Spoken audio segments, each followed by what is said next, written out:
আমরা জানতে বা অজান্তে অনেকেই আল্লাহর বিরুদ্ধে আমরা বিদ্রোহ ঘোষণা করে থাকি, করি না ভাইজান? জি। তার মধ্যে একটা, অনেক মানুষ গুনাহ করে, পাপ করে, কিন্তু পাপ করার পরেও সে পাপটাকে পাপ হিসেবে স্বীকৃতি দেয় না, বরং সেটা জাস্টিফাই করে যে না, এটার পাপ কেন হবে, কেন গোনা হবে। সে যুক্তি দিচ্ছে, লজিক দিচ্ছে, নিজেকে জাস্টিফাই করছে নিজের পাপকে। ফর সেক অফ আর্গুমেন্ট 1 মিনিটের জন্য ধরে নেন, আমাদের সমাজে অনেকগুলো মানুষ আছে, দেখবেন সুদের সঙ্গে যুক্ত আছে, বন্ধন লোন আছে না নাই? আছে না ভাইজান? সমাজে অনেক মানুষকে আপনি যদি ডাইরেক্ট বলেন যে ভাই বন্ধন লোন নিচ্ছেন, এটা তার রিবা, এটা তার সুদ, ইন্টারেস্ট, ও মানতেই চায় না। এটা যে ইসলামে হারাম, ও মানতেই চায় না। সে যুক্তি দেয়, সে জাস্টিফাই করার চেষ্টা করে তার গুনাহটাকে। সে বলবে আপনাকে, দেখেন ভাই, আরে তোকে যদি 10 টাকা বলি কোনো মৌলবি, তুমি 10 টাকা দেবে? আর তোমাকে 10,000 টাকা যে ধার চাই, মৌলবি সাহেব তুমি 10,000 টাকা ধার দাও, তো তুমি তো দিবে না। কিন্তু আমি যদি বউটাকে বন্ধক রেখে অফিসে রেখে দিয়ে আসি, তো আমাকে 10,000 টাকা দিচ্ছে, আমি চায়ের দোকান করে, বিড়ি সিগারেটের দোকান করে ব্যবসা করছি, আমার ইনকাম হচ্ছে, তার থেকে আমি উপকৃত হচ্ছি, তারা কিছুটা উপকৃত হচ্ছে। সমস্যা কোথায়? কেন এটা হারাম হবে? ভাই যুক্তি পেশ করে কি করে না? কথা বলেন। মানে সে নিজে গুনাহ করছে, পাপ করছে, কিন্তু পাপটাকে পাপ হিসেবে স্বীকার না করা। আর যখন কোনো মানুষ পাপকে পাপ হিসেবে স্বীকার করবে না, সে জিন্দেগিতে কখনো কোশ্চিন কালেও কোনো সময় কোনোভাবে পাপ থেকে বিরত থাকা সম্ভব নয়, পারবে না সে। যে গুনাহটাকে যদি সে নিজের বিবেক যুক্তি দিয়ে যদি সেটাকে জায়েজ প্রমাণ করার চেষ্টা করে, মনে রাখবেন, একজন মানুষ গুনাহগার, কিন্তু গুনাহকে গুনাহ সে স্বীকার করে যদি গুনাহ করে, আর একজন ব্যক্তি গুনাহগার গুনাহ করছে কিন্তু সে গুনাহ হারামকে হালাল মনে করে করে, দুটো পাপের মধ্যে পার্থক্য আছে না নাই? পার্থক্য নেই? জি। একজন ব্যক্তি গুনাহ করছে, তাকে জিজ্ঞাসা করছেন যে ভাইজান, এই যে আপনি জুয়া খেলছেন, কেন খেলছেন?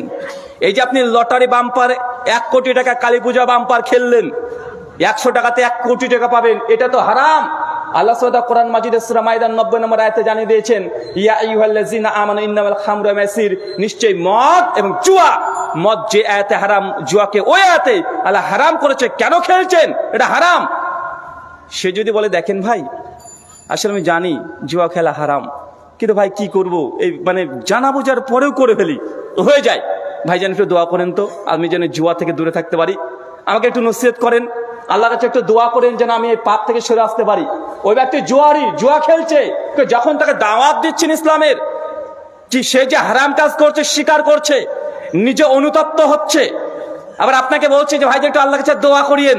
আরেকজন ব্যক্তি আছে যে জুয়া খেলছে, তাকে গিয়ে বললেন ভাইজান জুয়া কেন খেলছেন? আরে কোরআন মাজিদে তো আছে জুয়া খেলা হারাম নিষিদ্ধ।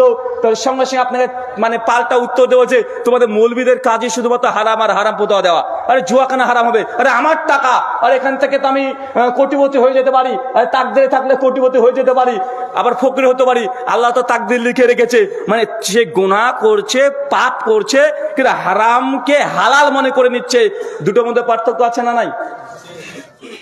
শেখ সালেহ আল সাইমিন রাহিমাহুল্লাহ তার তারকুস সালাহ এই বইয়ের মধ্যে আলোচনা করছেন, এবং তার ঈমান ভঙ্গের 10টা কারণ একটা মাকালাত আছে, সে মধ্যে আলোচনা করতে গিয়ে বলছেন, কোন মুসলমান যদি কোনো হারামকে হালাল মনে করে, যেটা আল্লাহ স্পষ্ট নুসুস দ্বারা প্রমাণিত, দলিল দ্বারা প্রমাণিত, অকাট্য দ্বারা প্রমাণিত, আল্লাহর ওহী দ্বারা প্রমাণিত আছে হারাম, কিন্তু সে সেটাকে হালাল মনে করে, তাহলে এই ব্যক্তির ঈমান ভেঙে গেছে।